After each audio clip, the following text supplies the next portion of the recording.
have her here, especially during Women's History Month. Because herself, she has really created history in our country. We also welcome our first ever second gentleman, Mr. Emhoff. Thank you for being here. Mi Casa was started by several visionary mothers and one father in an effort to create opportunities for themselves and their families. The organization provided assistance with resume writing, employment, and educational opportunities. We have been serving the community now for 45 years.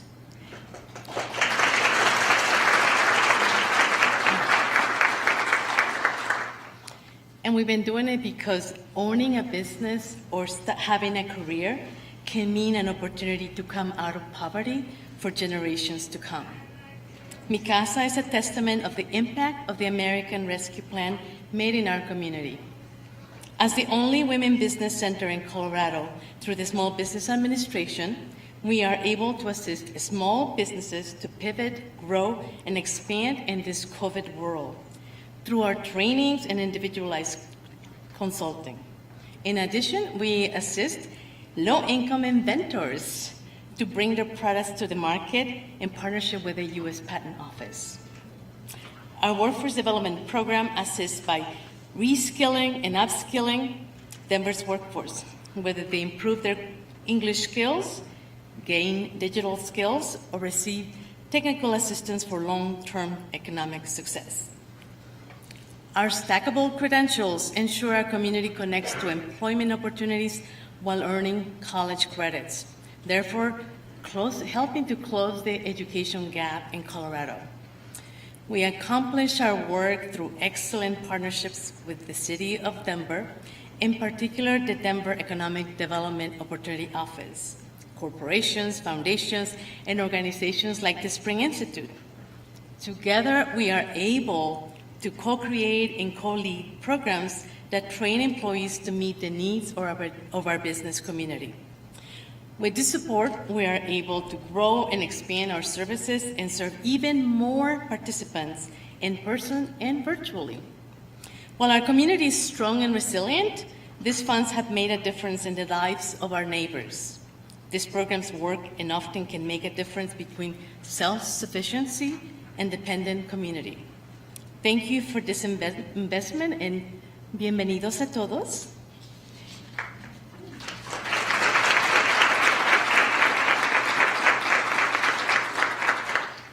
And I have the honor of introducing our Deputy Mayor. Brendan Hanlon is the Deputy Mayor and Chief Financial Officer of the City and County of Denver. As CFO, Hanlon oversees the city's Treasury, Controller Office, Assessor, Budget and Management, Real Estate, Capital Planning and Programming, Peak Academy, and Cash Risk and Capital Funding functions.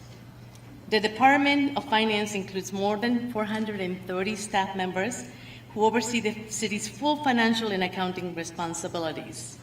Under Hanlon's leadership, Denver has issued general obligation bonds, revenue bond, and certificates of participation exceeding $3.5 billion, while maintaining a GEO bond rating of a AAA from all three major rating agencies. It is implementing the city's participatory budget processing and helped establish the city's first affordable housing fund in 2017. And it has doubled its investment in 2019 to $33 million annually.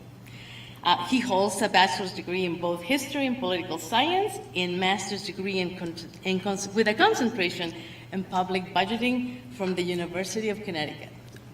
Welcome, Deputy Mayor.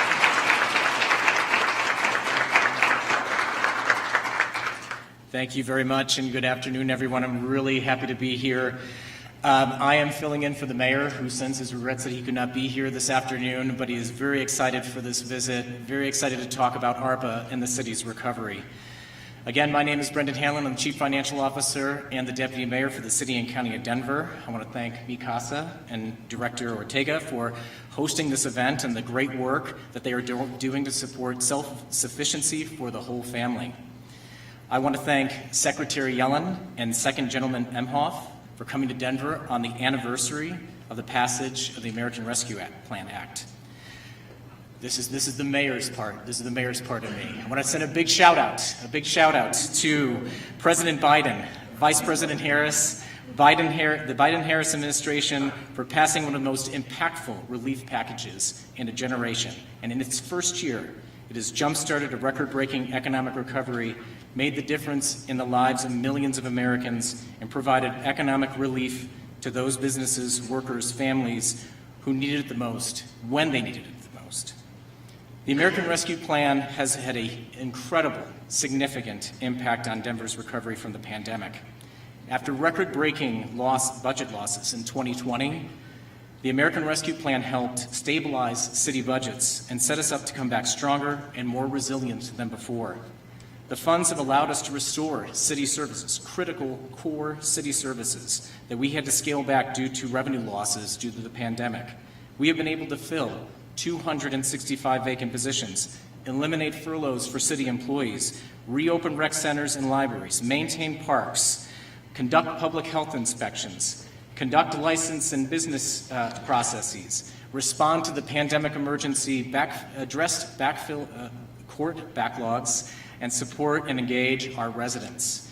We have also been able to provide premium pay to our employees who put their own health at risk to deliver core services during the pandemic before vaccines were widely available. But how did we get here?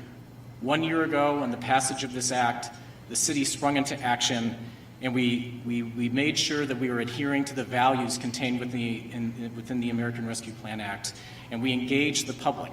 The origins of our programs that we have invested in come from the public.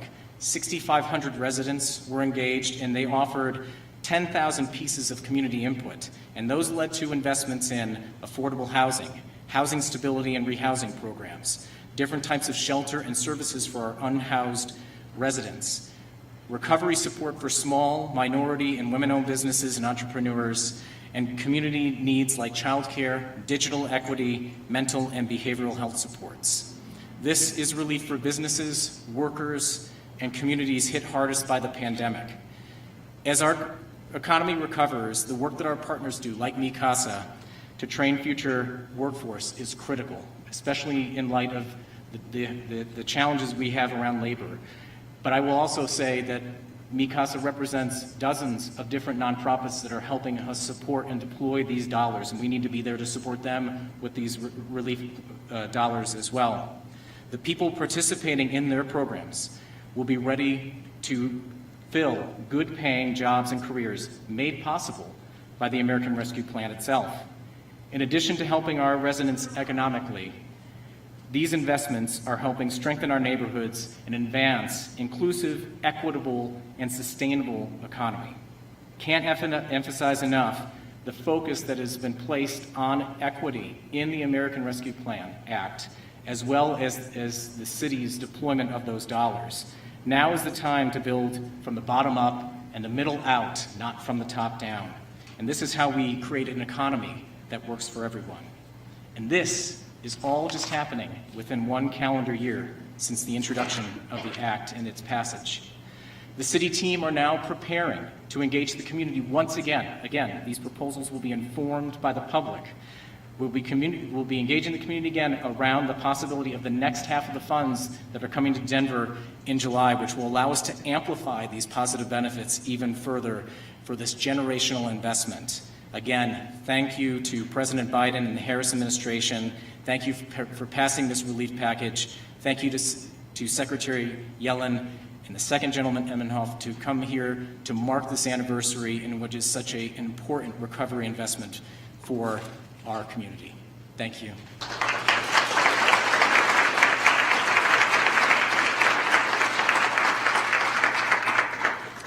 Now I'd like to introduce you to Councilwoman Jamie Torres. Ms. Torres took office as the Denver City Council member representing District 3, which we are right here, in 2019. She was elected to the leadership role of pro tem of the Denver City Council and is a member of the Land Use, Transportation, and Infrastructure Committee and the Safety, Education, Housing, and Homelessness Committee, where she is also a vice chair. Jamie's roots are in the West Denver community, where she and her husband currently call home. Her family moved to Villa Park in the 1960s, where Jamie has now lived for 30 years. This area is her home, and the community is her inspiration. Jamie is a community advocate and community connector to her core. We were last night here until 11:45 working on a hearing. Prior to being elected, Jamie spent 18 years in the Human Rights and Community Partnership Agency in the City and County of Denver.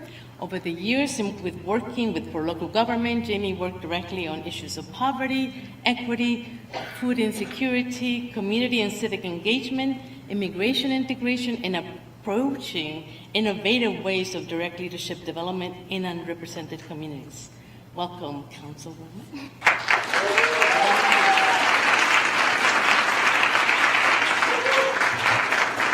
Wow, good afternoon. Thank you, Angeles. I'm honored to welcome you to Westwood, and it is the honor of my lifetime to represent Council District 3. You are in one of the most amazing neighborhoods in Denver, where grit and determination, beauty and creativity are present around every corner, where refugees from Vietnam found a community to thrive, and where Chicanos, Mexican Americans, and Latinos from around the world have called home for generations. It was also the third highest zip code for foreclosures in 2007. This community was already trying to dig itself out of a deep economic hole, and they, like many historically redlined and working class neighborhoods, they needed help. Organizations like Mi Casa are part of that story of redemption and survival, and I'm so proud you are here today. Investment in our community and restoration of services through the recent American Rescue Plan Act is how we start to do that after the past 2 years of intense losses. We're able to restore city services, support emergency response, and invest in our economic recovery. We are investing in jobs, in youth, and in businesses. We are at Mi Casa because they support community from the roots. Entrepreneurs thrive because they came through Mi Casa. Community members find stability because they came through Mi Casa. Thank you for your hard work in ensuring Denver is able to emerge from the pandemic stronger and allow for opportunity to flex what equity investment looks like. Thank you all.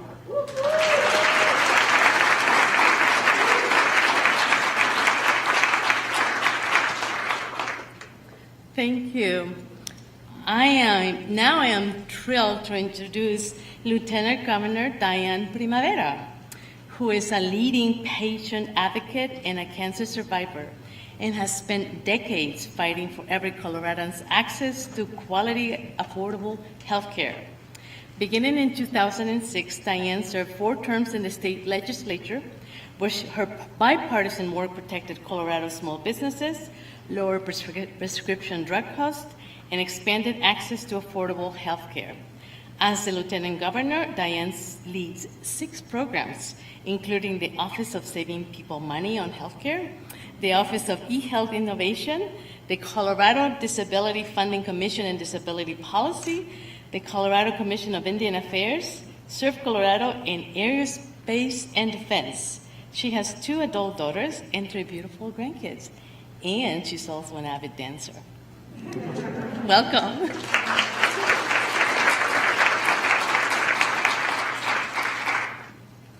Well, thank you, and hopefully I'll be dancing tonight.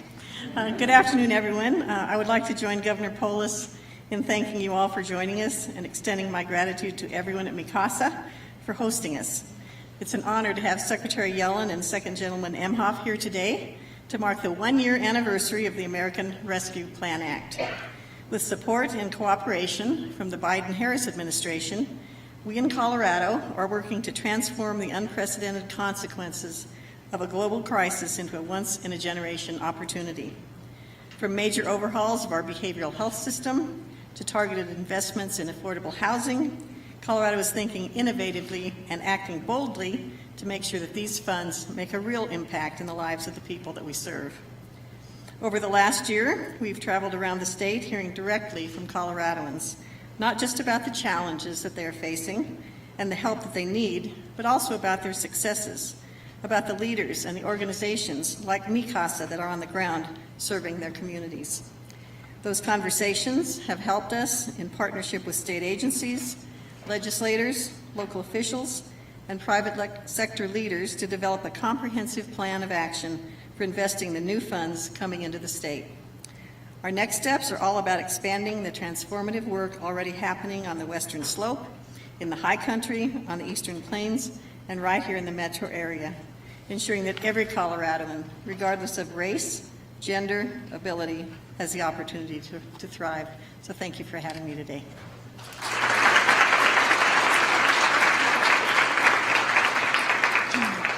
Before I introduce the governor, I would love to see with a great round of applause for Mi Casa staff.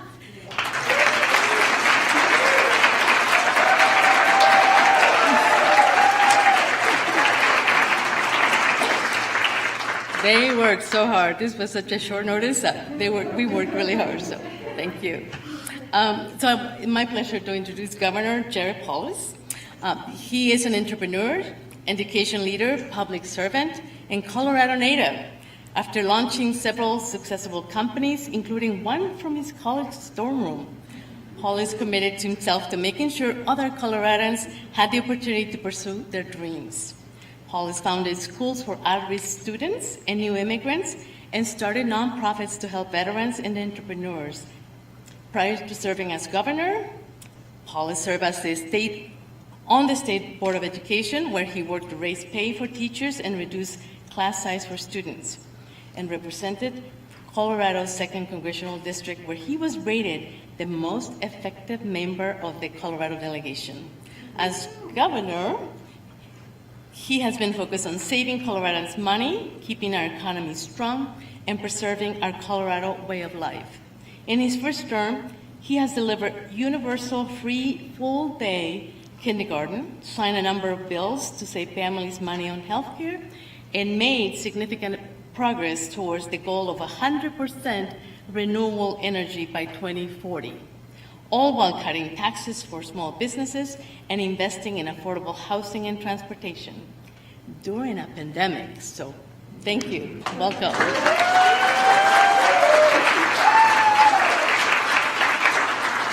You know, Angeles, I've owed you a visit here at Mi Casa for so long, but when I showed up, we showed up with the 2nd gentleman, with the Secretary of the Treasury, with Lieutenant Governor, with City Council people, the Treasurer of the state, so I think we're making up for the delay with this visit.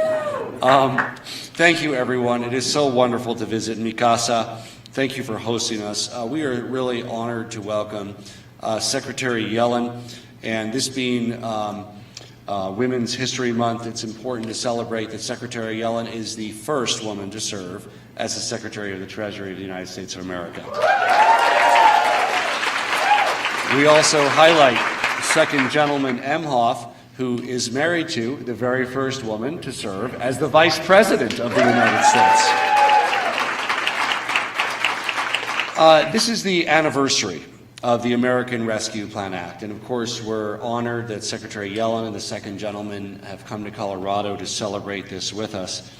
And I know that I might be biased, but I truly believe that Colorado is in a better position than any other state to use these one-time funds to help our state recover strongly.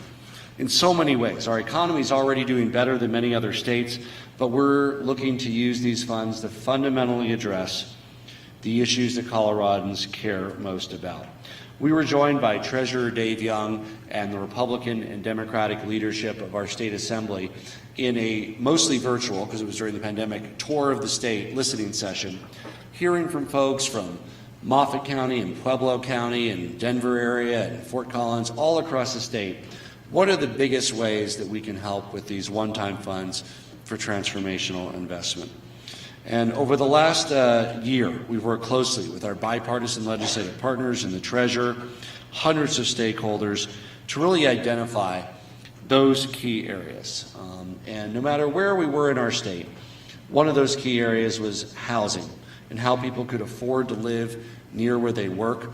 And the issue resonated in agricultural communities like Fort Morgan, in resort outdoor recreation areas like Vail and Aspen. And as you know, here in the Denver metro area as well with the high cost of living. And that's why we are now working with Republican and Democratic leaders in the legislature to really not only allocate $500 million of the American Rescue Act funds directly and indirectly to housing, but to leverage those funds with local government, with private developers, to unlock billions of dollars of housing here in Colorado to reduce costs for hardworking families.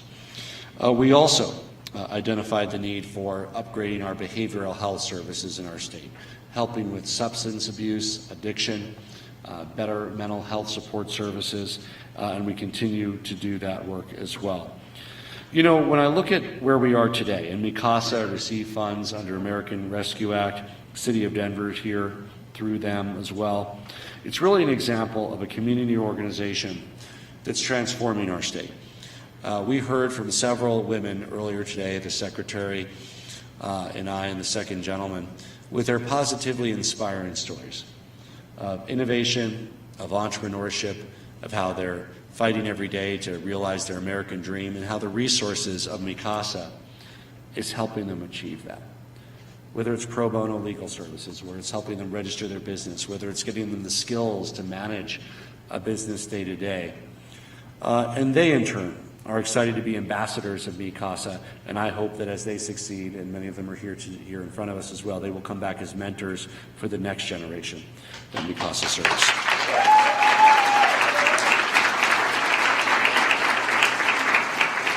The whole country is really in the midst of a workforce transformation. We also are working with the legislature and using American Rescue Act funds to help make it easier for people to upskill and reskill and really look at supporting some of the programs that impart real skills, like how to run a business or be an administrator that Casa is also involved with, as well as seeking to expand more formal opportunities for Coloradans in higher education.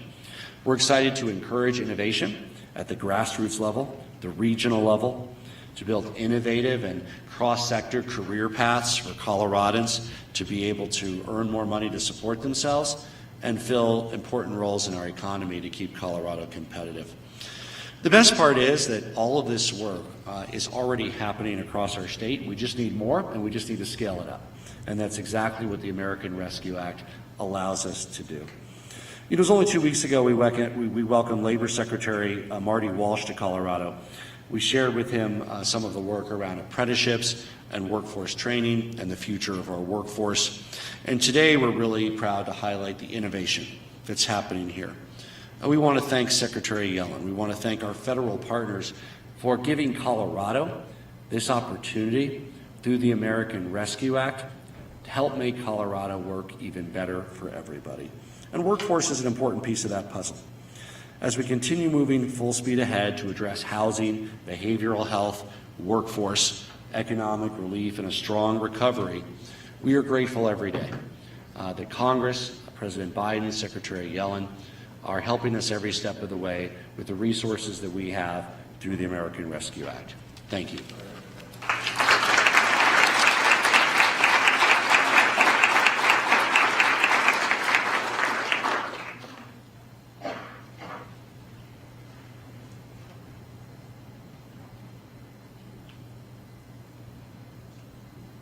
Please welcome to the stage Casa Community Member Alicia Campbell, Second Gentleman Doug Emhoff, and United States Treasury Secretary Janet Yellen.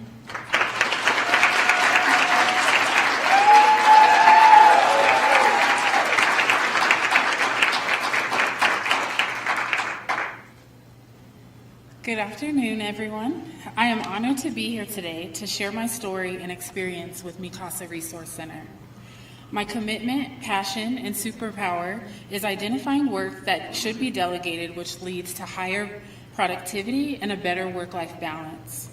My name is Alicia Campbell. I am the owner of Creative Planner and a 2020 graduate of Casa's Business Success Program.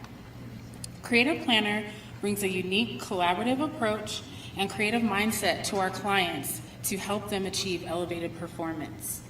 Our expertise is social media management, project coordination, and executive assistance for women-owned businesses. Our professional services deliver both virtual and on-site help our clients realize their own superpowers, which is consistent, sustainable, and remarkable business results.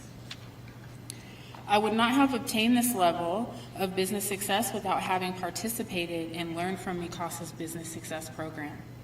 I learned how to build repeatable systems, processes, and procedures to grow my business, financial literacy to improve my business acumen, and defining project scopes to avoid scope creep and deliver services on time and within budget.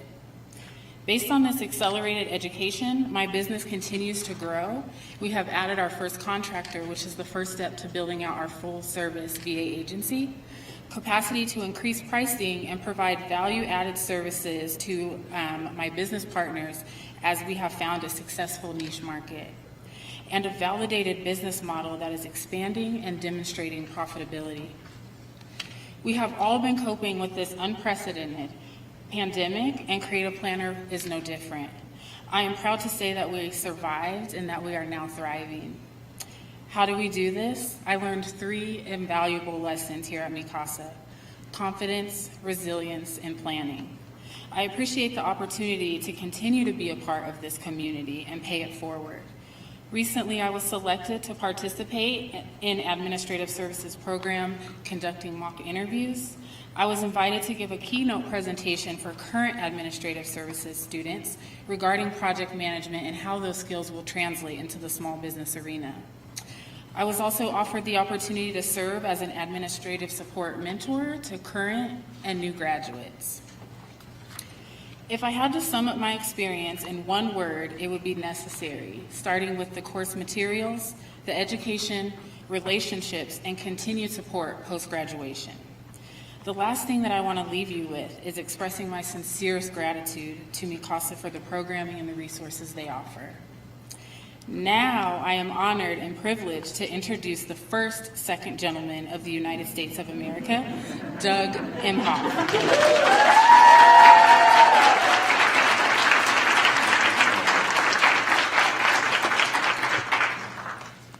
Isn't she great, Alicia?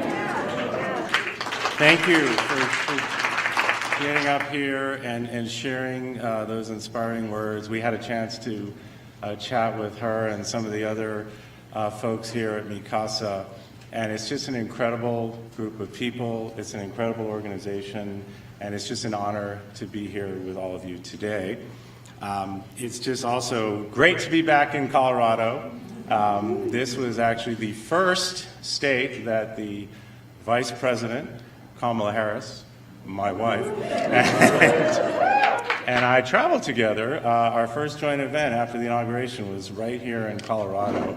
And fun fact, our son Cole went to college here in Colorado. So this is a state that is very, very near and dear to my heart. Governor Paulus, it was great to spend a lot of time with you today. You have a great governor here, folks. He is amazing.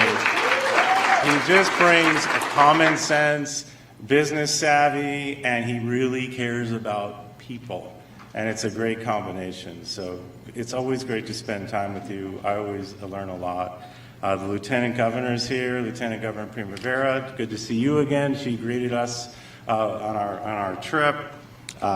Deputy Mayor Hanlon, it was great to spend time with you today too. Your passion for public service is infectious.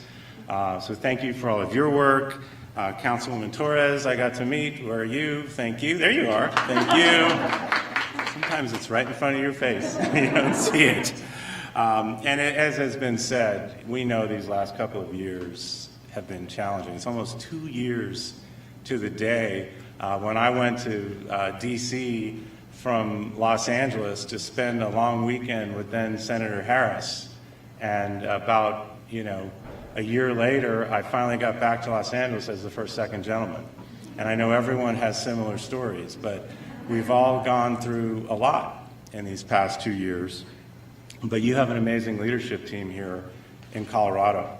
And the way that they worked to get you all through the pandemic on so many different ways, and to have an economy this strong, and to have a devotion to the public that they do, is a real testament to these great leaders here. So let's hear it for them once more.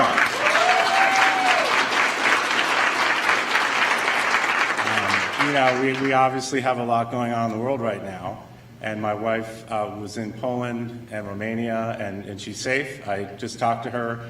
She's on her way back, strengthening our relationships with our allies in NATO and in Eastern Europe, and being there for those brave people of Ukraine. So wishing her a safe trip back. I'll see her tonight when I get home from here and she lands, and I'm looking forward to seeing her. But she does send her greetings to her friends here in Colorado.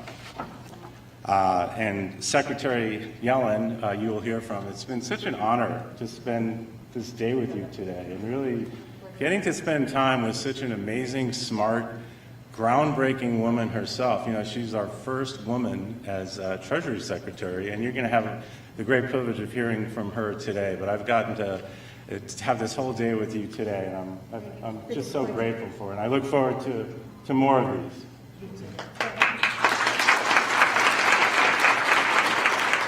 But this job as second gentleman is so amazing because I get to travel around the country. This is I think it's about 35 states. I've been to some, like Colorado, more than once. And most of what I do is what we were doing in that other room, just meeting people, listening to what's going on with them, and just hearing the stories. And then I get to take it back to the administration, and hopefully that gets turned back into action. And so, again, when she gets home late tonight and says, "How was your day, Dougie?" Like, I know what she's doing. Like, I'm seeing the news, but, you know, I can tell her that I met these amazing women at this amazing facility, and I'm going to tell her your stories like I do all over the country, and she'll be inspired the way I was today. So I can't wait to do that. Speaking of, you know, COVID as we're getting out of it, but just think back to when this Biden-Harris administration took office just a year and about 50 days ago. I mean, just think back to what it was like. Oops, hold on. I'm fine. Just remember what it was like. School was still virtual for most kids. Now, I think 99% of the schools in this country are open. A year and 50 days later. We had record high unemployment rates when Biden-Harris administration took office.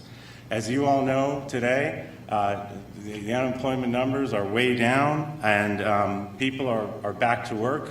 And there's plenty of jobs out there, and it's great. You see the economy cooking. Remember, people were worried about losing their homes, worried about where they're going to eat, where they're going to live, and now, much different story. Small businesses were struggling. They were shutting. They were worried. How are they going to stay open? Now, we have millions of businesses that were able to stay open and have reopened, and we have some great new businesses that are going to thrive in the future, all due to this administration. COVID, you know, a year and change ago, we were just getting the vaccines rolled out. Now, you did a great job here, Governor, in Colorado on getting the word out on vaccines, and over 200 million people in this country have had their shots. We are hopefully getting through COVID. The worst is behind us, and we're going to be out there doing the things we want to do again. And I see it from the inside. It's one of the amazing, cool things, again, of being second gentleman. I work there, so I wish you could see what I see day in and day out, to see the president, the vice president, Secretary Yellen, and all the others in this hardworking administration of serious people doing this serious business of government for you, the people. I get to see it every single day. And one of the groundbreaking things that this administration did almost right from the get-go, 1 year ago today, was the American Rescue Plan. The American Rescue Plan, which is a historic, generational piece of legislation that we are seeing the effects of, but we will continue to see the effects of for years and years and years to come. And again, I've got to see it with my own eyes. I see it here in Colorado. I can just tell by driving around. I can tell by talking to the leaders here, listening to the stories here at Casa, how the American Rescue Plan has helped this organization and many like it all around the country. I've heard directly from small business owners all over this country that have benefited from the American Rescue Plan, hospitality workers, arts programs, school administrators, you name it, I've heard it, these stories about how the American Rescue Plan essentially allowed them to keep their doors open and then be able to thrive. Stimulus checks, nutrition assistance, tax credits, lifting millions of children out of poverty, all the American Rescue Plan from this administration. Vaccination. We couldn't have gotten where we were without the money that went into communities on vaccinations. I spent much of my time over the past year encouraging Americans to get vaccinated all over this great country. And we were able to do that and have creative programs that really brought all aspects of every community together to get shots in arms so we can get past this pandemic, all through the American Rescue Plan. Couple of quick stories. One from Nebraska, Blair, Nebraska. I visited a hospital. I met a woman named Manny Banner. She spent 15 years there as a frontline nurse. She became the president and CEO of the hospital that she started as a nurse. At the height of the pandemic, because people were dying and the frontline nurses were working round the clock, she got back out on the hospital floor as a frontline nurse and running the hospital as president and CEO. We discussed how the American Rescue Plan was going to help her and this hospital and other rural hospitals all around the country, making it easier for them to provide the necessary services that they were doing at the height of the pandemic, vaccines and otherwise. It expanded access to health care, not just vaccines. It made it more affordable for more families. And again, it's easy to just talk about it in a vacuum, but when you're out there seeing it, you can really see the impact. It really helped. Food bank, Des Moines, Iowa. Walking through a warehouse. Remember those food lines at the beginning of the pandemic. Again, I say there's things that I've seen that I can't unsee, and I just will never forget. But talking about, working at a food bank where the need is doubled, tripled, quadrupled at the height of the pandemic. The American Rescue Plan was there to help these food banks and other organizations providing just what people desperately needed, which was food. And a lot of these folks never thought they'd be in a food line, in a line of cars, but yet they were. And these organizations were there to help keeping these shelves full. Michelle Book, who ran this organization, Food Bank of Ohio, was telling me when the food would come in, the shipments would come in of fresh produce, meat, non-perishable goods that were all delivered to her food bank that went right into the trunks of cars as a result of the American Rescue Plan. She told me how the expanded SNAP benefits, which were so desperately needed, also helped all these communities that were suffering at the height of the pandemic. Again, these are the stories that I heard directly, and these are not the only ones that are the direct result of the American Rescue Plan. Today in Denver, I am just so honored and humbled to see this organization, Casa.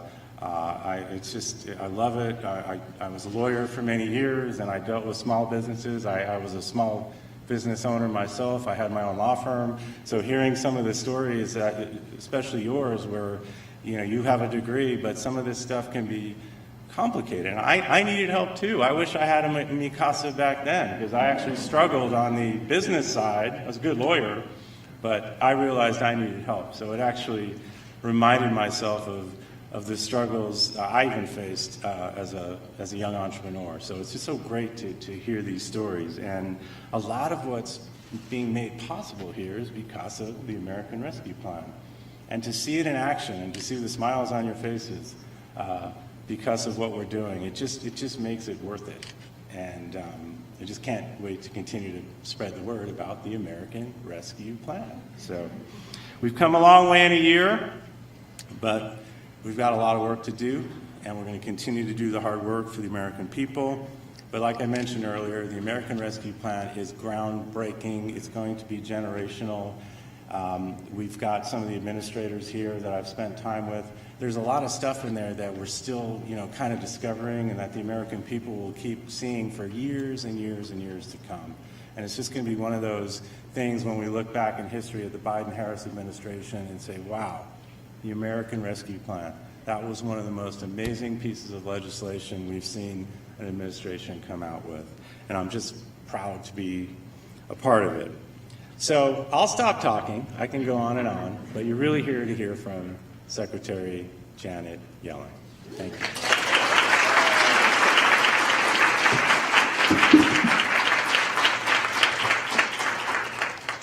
Thank you so much, Doug. And I want to extend my sincere thanks to Casa Resource Center for having us here today. As Doug noted, we just met with participants in the small business and workforce programs, and I'm truly impressed with all that you've learned here, how useful it's been in helping you start businesses, grow your businesses, get ahead. I'm really impressed with your accomplishments. I want to thank Anielis Ortega, Casa's CEO, for hosting us. And my thanks to Governor Paulus, Lieutenant Governor Primavera, Deputy Mayor Hanlon, and Councilwoman Jamie Torres for being here with us. I want to thank the second gentleman for joining me in Denver and for spending a terrific day to get together here celebrating the American Rescue Plan. And I also want to thank Senators Bennett and Hickenlooper, Congresswoman DeGette, and Congressman Perlmutter, Crow, and Neguse for all they've done for Colorado and the country in passing ARP. Well,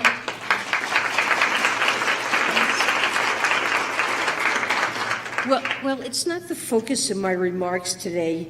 I did want to start out by saying that my thoughts are very much with the people of Ukraine as they fight back against an unprovoked invasion of their homeland.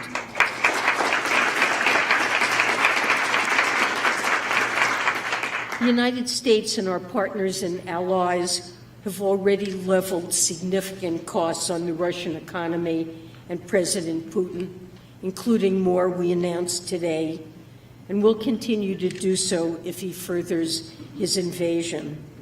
This is a top priority for President Biden and our entire administration.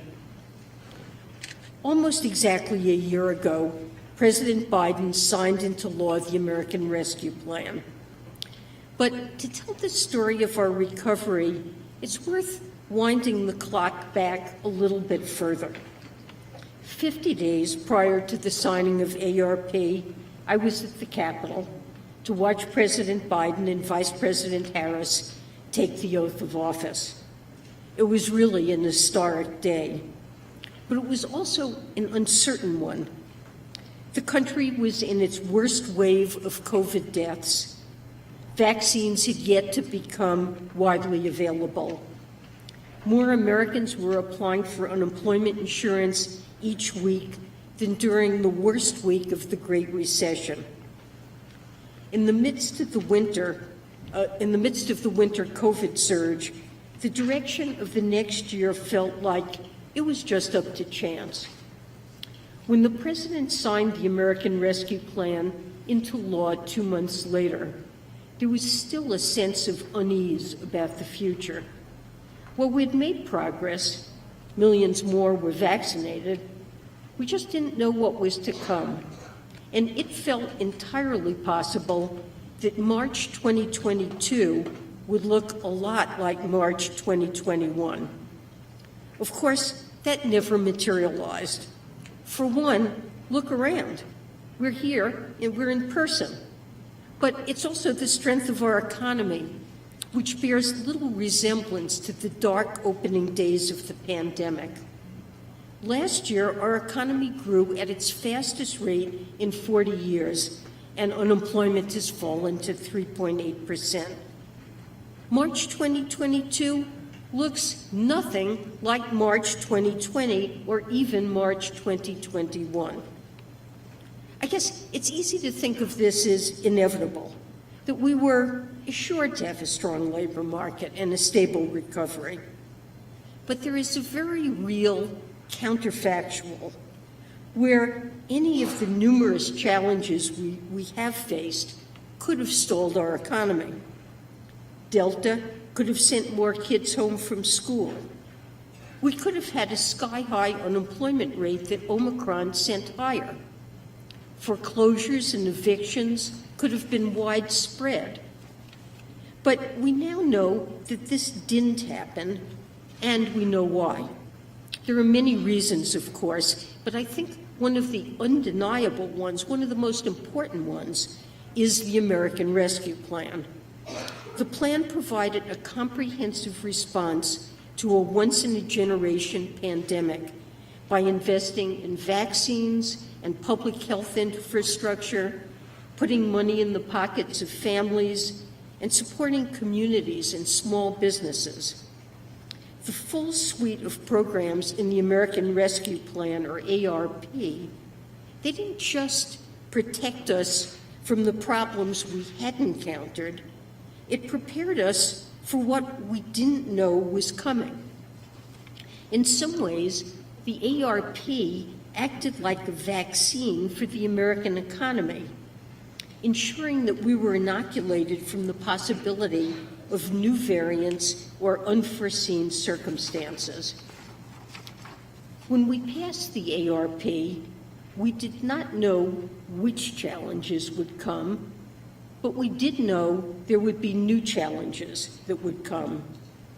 We designed the package first and foremost so that different communities with different needs could meet the different challenges they would face. And the core of that was the state and local fiscal recovery funds program, which helped communities make it to the other side of the pandemic. States and localities used the funding to tackle the public health challenge of the pandemic head first. Governments nationwide reported nearly 2,000 distinct projects to fight COVID-19 through vaccinations, testing, surge capacity at hospitals, nursing home protections, additional PPE, and many other efforts. And that funding did much more than just respond to the immediate health impacts of the pandemic. Over 740,000 essential workers, like teachers, nurses, police officers, and grocery workers, they've received premium pay or bonus pay on top of their regular wages. Premium pay offers these workers extra compensation to recognize their risk and the sacrifices they made during the pandemic. Take where we are, for instance. At the outset of the pandemic, Denver's challenges were daunting. Facing the possibility of tax collections shrinking by 12%, that's roughly double the hit caused by the Great Recession, city department heads were asked to find 7.5% worth of cuts in their budgets. Public employees, including the mayor, were furloughed for 8 days to save funds.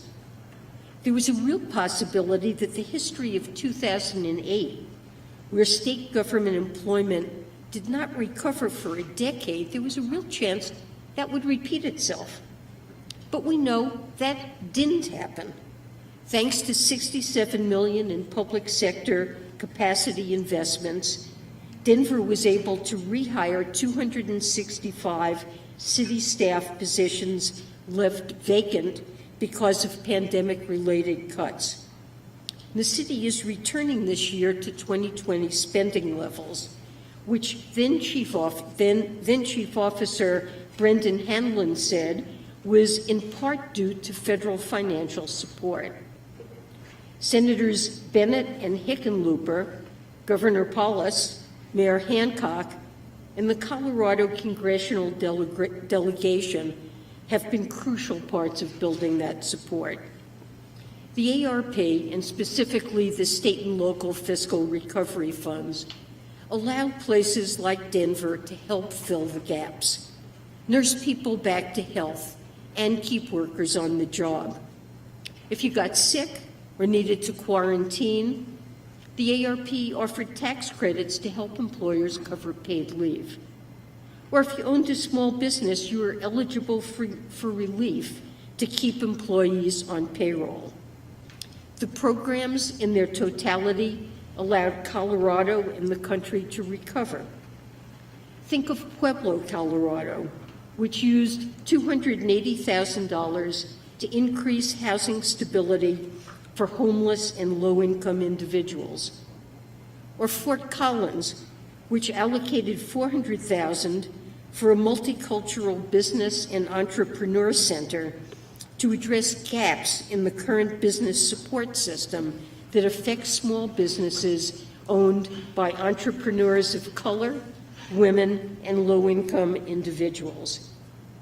It's undeniably true that communities in Denver and across Colorado, and indeed across the entire country, are better off today than they would be without the American Rescue Plan. But what's also true is that we will be better off tomorrow and for years to come because of this legislation. We learned some difficult lessons from prior recessions, and one of the most important ones was that economic scarring, by which I mean prolonged negative impacts owing to a recession, scarring can leave severe and long-lasting impacts, damage on broad swaths of people. That's what we saw in the last recession, when millions of Americans struggled with long-term unemployment, housing instability, financial insecurity, and diminished access to nutrition support and health care.